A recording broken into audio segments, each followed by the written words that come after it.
जय श्री राम दोस्तों। आज पढ़ेंगे हम विष्णु पुराण भाग 4। तो मुझे आशा है कि आप सब को यह विष्णु पुराण कथा पसंद आएगी, तो आप इसे शेयर जरूर से जरूर कीजिएगा। और ऐसी ही धार्मिक और पौराणिक कथा कहानियों के लिए आप हमारे चैनल से जुड़े रहे। तो हम कथा शुरू करते हैं। कथा शुरू करने से पहले बोलिए ओम नमो भगवते वासुदेवाय नमः। तो क्षीर सागर है जो मंथन के समय राक्षस देवताओं का मजाक उड़ाते रहे और अपना पूरा भुज बल दर्शाते हुए सर्पराज को खींचते रहे। तो देवताओं ने अपने बल का पूरा प्रयोग किया। उनके खींचने की इस प्रक्रिया में वासुकी थी जो महासर्प, उसने विष उगल दिया। तो वह विष ज्वालाएं बिखेरने लगा। तो इन ज्वालाओं में कितने ही राक्षस जल गए। लग रहा था कि इस हलाहल से पूरा लोक ध्वंस हो जाएगा। तो उसी समय मंदर पर्वत भी समुद्र के अंदर डूब गया। सबने शिव से प्रार्थना की। शिव ने हलाहल को निगल डाला और उसे कंठ में ही रोककर लोक की रक्षा की। वे गरल कंठ कहलाई गई। विपत्ति टली पर पर्वत डूब गया। देवताओं ने विष्णु से प्रार्थना की। विष्णु ने बड़े कच्छप के रूप में कर्मावतार लिया और समुद्र में डूबे पर्वत को अपने पीठ पर ढोते हुए ऊपर ले गई। तो कच्छप बनकर मंदर पर्वत को ढोते हुए विष्णु ने बड़ी ही सावधानी बरती। पर्वताग्र पर बैठकर उन्होंने एक पाव से उसे दबाकर रखा, जिससे वह इधर उधर न हिले डुले। साथ ही देवताओं के साथ मिलकर वे समुद्र को मथने के काम में लगे रहे। यो विष्णु बहु रूपों में दिखे। सागर मंथन का काम सुचारू रूप से चलने लगा। तो क्षीर सागर से चंद्र, लक्ष्मी, कल्पवृक्ष, कामधेनु, ऐरावत, हाथी, उच्चश्रवा घोड़ा, सुरा नामक नशा व उत्तेजना प्रदान करने वाला पेय और कितने ही पदार्थ उत्पन्न हुए। शिव ने कंठ के हलाहल के ताप के उपशमन के लिए चंद्रमा को सिर पर धारण कर लिया और चंद्रशेखर बने। लक्ष्मी देवी ने श्री वत्स कौस्तुभ मणियों की वैजयंती माला पहनाकर विष्णु से विवाह किया। विष्णु लक्ष्मीकांत बने। देवता सूरा पीकर सूर बने। अंत में अमृत प्राप्त हुआ। आयुर्वेद के मूल विराट धन्वंतरी के रूप में अमृत कलश लिए अनेक औषधियों को धारण किए। विष्णु पद्मासन पर आसीन हो समुद्र से होते हुए प्रकट हुए।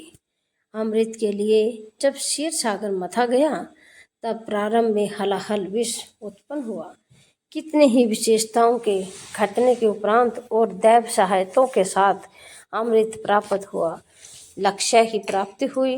इसलिए श्रम से साधा जानने वाला काम सागर मंथन कहलाता है और यह उसका पर्यायवाची शब्द बन गया।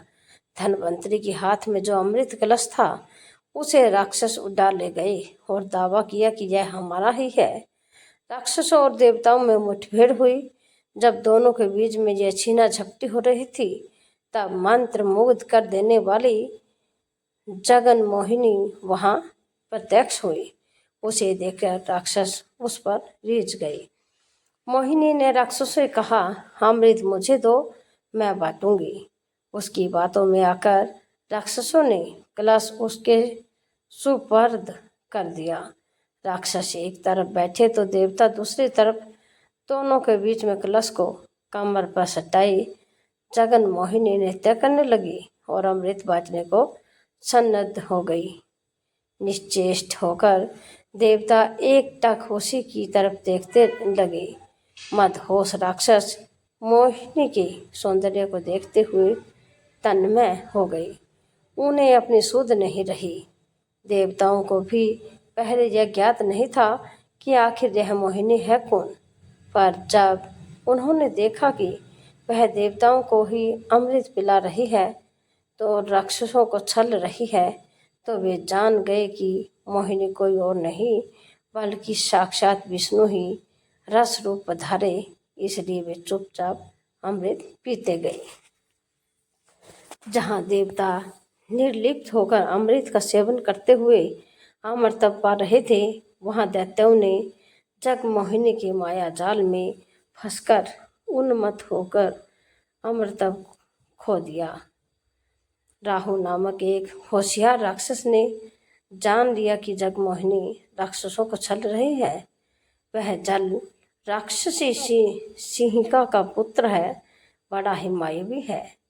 जब उसे देखा कि सच्चाई बताने पर भी राक्षस सुनने और विश्वास करने की स्थिति में नहीं है, तो उसने स्वयं देवता का रूप धारण किया और देवताओं की पंक्ति में बैठकर अमृत पी गया।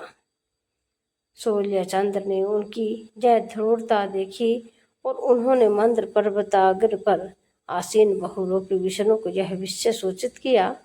तो विष्णु ने अपना चक्र राक्षस को मार डालने भेजा। विष्णु के चक्र से बचने के लिए राहु ग्रहों में चक्कर काटता रहा और आखिर अंतरिक्ष में प्रवेश किया। चक्र ने वहां भी उसका पीछा किया और उसके सिर को धड़ से अलग कर दिया। अमृत की शक्ति का कारण सिर और धड़ सजीव हुए रहे। सिर राहु और धड़ केतु के रूप में दो ग्रहों में परिवर्तित हुए और ग्रह राशि में सम्मिलित हो गए। राहु केतु ग्रहों के कारण जब ग्रह 9 हो गए, राहु केतु सूर्य चंद्र पर बहुत क्रोधित थे, क्योंकि उन्हीं के कारण उनकी पोल खुल गई। प्रतिकार की भावना से वे अमावस्या व पूर्णिमा के पूर्व दिनों में उन पर छाने लगे और उन्हें पीड़ित करने लगे, जो सूर्य चंद्र ग्रहण बने। पूरा का पूरा अमृत देवताओं को पिलाकर मोहिनी अदृश्य हो गई। राक्षसों को अपनी त्रुटि मालूम हो गई। तब से लेकर वे विष्णु और देवताओं के कट्टर दुश्मन बन गए। अमृत मंथन के दौरान विष्णु ने कर्मावतार, धन्वंतरी का अवतार तथा मोहिनी का अवतार धारण किया। धन्वंतरी अमृत के साथ साथ औषधियाँ तथा औषधि वेद भी ले आए। वैद शास्त्र के अधिदेवता व वेदों के कुलदेव के रूप में धन्वंतरी की पूजा होने लगी। जगन मोहिनी विषम मोहिनी मानी जाने लगी और सौंदर्य व विलाप का प्रतीक बनी। नारद जगमोहिनी अवतार की प्रशंसा करते हुए जगमोहिनी राग को महती वीणा पर झंकृत करते हुए कैलाश गई। पार्वती ने यह सुनकर नारद से कहा, अधम और नीच राक्षसों को छलने मात्र से क्या जगमोहिनी कहलाने के योग्य हो जाएगी? हाँ माते, किसी को भी आनंद सागर में डुबो देने वाली और अपने सौंदर्य व भावों से विश्व भर को अपने वश में कर लेने वाली जगन मोहिनी ही तो है। कहते हुए नारद वहां से चले गए। पार्वती ने यह बात शिव से बताई। शंकर मुस्कुराते हुए चुप रह गए। बाद में पार्वती के साथ नंदी वाहन पर आसीन होकर वैकुंठ गए और विष्णु से कहा, तुम्हारे जगमोहिनी अवतार को देखने की मेरी तीव्र आकांक्षा है। इसी उद्देश्य से यहाँ आया हूँ। संकट के निवारण के लिए कोई न कोई वेश धारण करना ही पड़ता है। तुम्हारे लिए भी यह बाएं हाथ का खेल है। विष्णु जो कहते हुए अंतर्ध्यान हो गई। इतने में शिव ने जगमोहिनी को थोड़ी दूर पर फूलों की गेंद से खेलते हुए और गाते हुए देखा। शिव सब कुछ भूल गए और उनके पास गए, पर जगमोहिनी उनके हाथ नहीं आई और वह विषव आकाश में घुस गई। हाथ फैलाते हुए शिव उनका पीछा करने लगे। पार्वती स्तंभित होकर यह दृश्य देखती रह गई। शिव मोहिनी के इस लीला विनोद को ब्रह्मा आदि देवता बड़े ही चाव से देखने लगे। नंदी निश्चेष्ट होकर देखता रहा। नारद महती वीणा पर शिव रंजनी राग को झंकृत कर रहे थे। आगे आगे जगमोहिनी और पीछे पीछे शिव दौड़ते हुए गए और कुछ ही समय में दोनों दिखाई नहीं पड़े। पार्वती कैलाश पहुंच गई तो जगमोहिनी तेज मंडलों से होते हुए शिव को पूरे विश्व में घुमाया और कैलाश पहुंची। शिव को उसे छूने से मना करती हुई जब वह पार्वती के पास जाने लगी तब शिव ने उसकी कमर पकड़ ली। देखा, आपका पतिदेव कितना नटखट है, कहती हुई भय के मारे वह पार्वती के पास खड़ी हो गई। देखते देखते जगमोहिनी पार्वती के सम्मुख विष्णु के रूप में प्रकट हुई। भ्राते, आप विषम मोहन जगमोहिनी केशव स्वामी हैं। यह सब कुछ शिव केशव लीला नाटक है ना? पार्वती ने विष्णु से पूछा। हाँ हाँ, आपने ठीक कहा, कहते हुए वीणा बजाते नारद वहां आए। जगमोहिनी और शिव रंजनी राग में हरि हर की लीलाओं का गान करते हुए तीनों लोकों में विचरने लगे। शिव ने विष्णु से कहा, अमृत भुलाकर राक्षस तुम्हारे जिस जगमोहिनी रूप को निहारने में मगन हो गई उसकी मैं प्रशंसा करता हूँ। रस पिपासा असुरों की धरोहर है। विष्णु ने मुस्कुराते हुए पार्वती से कहा, कहीं ऐसा ना हो जब हमारी गंगा भविष्य में आकाश से पृथ्वी पर उतरने जा रही हो तब तुम्हारे पतिदेव उसे कहीं तुम्हारी सौतन न बना दे। कहते हुए विष्णु अदृश्य हो गए। इसके बाद काल क्रम में विष्णु ने कर्मद प्रजापति देवहूति का पुत्र बनकर कपिलावतार कर लिया। बचपन से ही तपस्या करके ज्ञान संपन्न होकर कपिल महामुनि के नाम से प्रसिद्ध हुए। कपिल ने अपनी माता देवहूति को अनेकों तत्वों का बोध किया जो सांख्य योग के नाम से प्रसिद्ध हुए। जब कपिल महर्षि पाताल लोक में निर्विराम एक गुफा में तपस्या कर रहे थे तब पृथ्वी पर सागर सम्राट शोभा अश्वमेघ यज्ञ करना चाह रहे थे। इंद्र ने यज्ञ के अश्व को उस गुफा में छिपा दिया जिसमें कपिल महर्षि तपस्या कर रहे थे। सागर के हजार पुत्र घोड़े को खोदते हुए पाताल लोक में पहुंचे। वहां उन्होंने कपिल महर्षि की गुफा देखी। उन्होंने उन पर आरोप लगाया कि उन्होंने ही घोड़े की चोरी की है और उनका तप जप देखकर केवल ढोंग है। कपिल ने आंखें जब खोली तब सबके सब जलकर राख हो गए। उन भस्म राशियों पर विष्णु पाद रखे गए यानी कि पैर रखे गए। स्वर्ग में मंदाकिनी की तरह प्रवाहित हो रही गंगा को पृथ्वी पर ले आने के लिए सागर के परपौत्र भगीरथ ने घोर तपस्या की और गंगा को प्रसन्न किया। साथ ही गंगा के वेग को सह सकने वाले शिव की तपस्या करके उन्होंने भी प्रसन्न किया। गंगा अवतार के समय गंगा देवी को देखकर शिव उस पर मुग्ध हो गए और उसे अपने जटाजुट में कसकर बांध लिया। फिर भागीरथ की प्रार्थना पर उसे थोड़ी मात्रा में बहने दिया। गंगा भगीरथ के साथ गई और उसके पूर्वजों की भस्म राशियों पर प्रवाहित होकर उन्हें पुण्यलोक भेजा।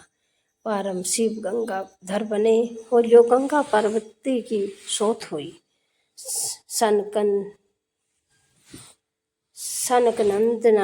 नदनादि मुनि कहलाई जानने वाले सनक सनंद ब्रह्मा के मानस कुमार नामक चार बालक ही बने रहते हैं। विष्णु भक्ति में तत्पर होकर विष्णु का गुणगान करते हुए सभी लोकों में विचरते रहते हैं। विष्णु के दर्शन करने वे वैकुंठ गए। सब द्वारों को पार करते हुए विष्णु मंदिर द्वार पर पहुँचे। विष्णु के ही रूप के जय विजय वहाँ के द्वारपालक हैं। उनके चार हाथ हैं। उनके हाथों में चक्र शंख गदा अभय मुद्राएं हैं। उन दोनों ने मुनियों से कहा कि यह अंदर जाने का समय नहीं है। तब सनंदों ने कहा, विष्णु दर्शन के लिए हमारी दृष्टि में कोई समय असमय नहीं होता। कहते हुए उनकी प्रभा किए बिना जब वे अंदर जाने की उखत हो गए, तब द्वारपालकों ने गदाएं उठाकर उन्हें रोका। सनकादि मुनियों ने उन्हें शाप देते हुए कहा, तुम में विष्णु द्वारपाल बनने रहने की योग्यता नहीं है, राक्षस होकर जन्म लोगे। जय कोलाहल सुनकर द्वार खोलते हुए विष्णु लक्ष्मी समेत वहां आए। जय विजय ने मुनियों के श्राप के बारे में उन्हें बताया और अपना दुख व्यक्त किया। मुनिगण भी अपनी जल्दबाजी पर मन ही मन चिंतित हुए। ऐसी ही धार्मिक और पौराणिक कथा कहानियों के लिए आप हमारे चैनल से जुड़े रहें। लाइक करें, शेयर करें, सब्सक्राइब करें। और ये ओम नमो भगवते वासुदेवाय नमः। कल फिर मिलते हैं अगले पाठ के साथ।